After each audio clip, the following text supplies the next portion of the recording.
Pope Francis recently said that Marxists and Christians have a common mission. So I think it's time we talk about how the US overthrew Haitian priest and left-wing leader Jean-Bertrand Aristide in a bloody coup. From 1915 to 1934, US Marines occupied Haiti, and they spent this time training up segments of the Haitian military to act as occupation forces, serving the interests of the Haitian elite and Western multinational corporations. And from 1957 to 1986, these occupation forces would help to prop up two brutal dictatorships which were loyal to the West. These were the dictatorships of Francois and Jean-Claude Duvalier, also known as Papa Doc and Baby Doc.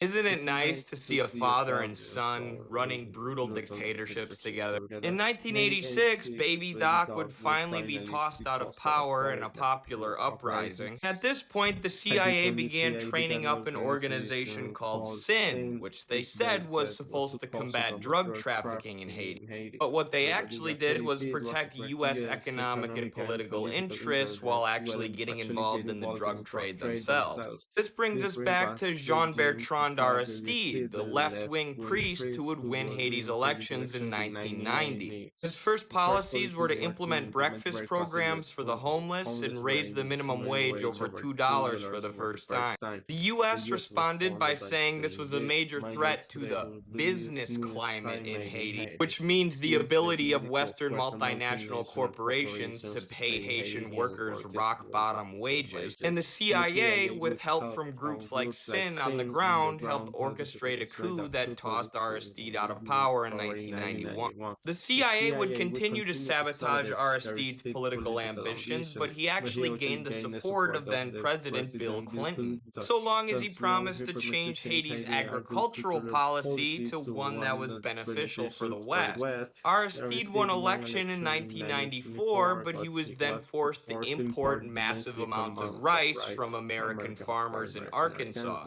This undercut rice production in Haiti and actually led to massive poverty and starvation. Bill Clinton was forced to apologize and said that he regretted this policy for the rest of his life because of the disaster it led to in Haiti. Aristide was then voted out of power, but he came back again in 2001. This guy would just not quit. This is the third time he's been elected now. However, this time he tried to disband the elements of the Haitian military that had been trained up by the US and the CIA and used to enforce the interests of Western multinational corporations.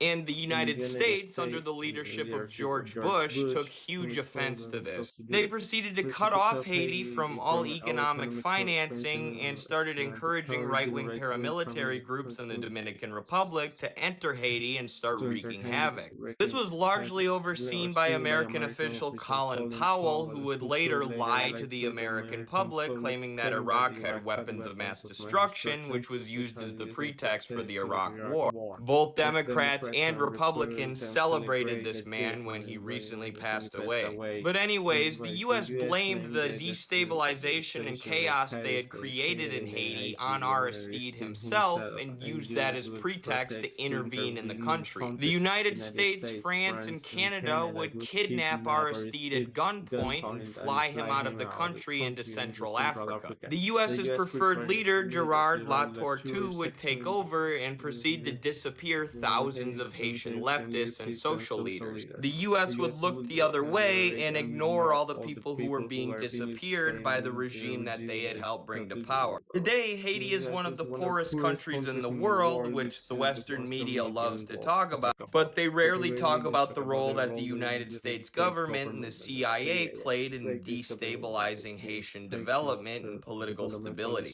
For more on this, check out my YouTube channel, Midwestern Marks, and be sure to subscribe.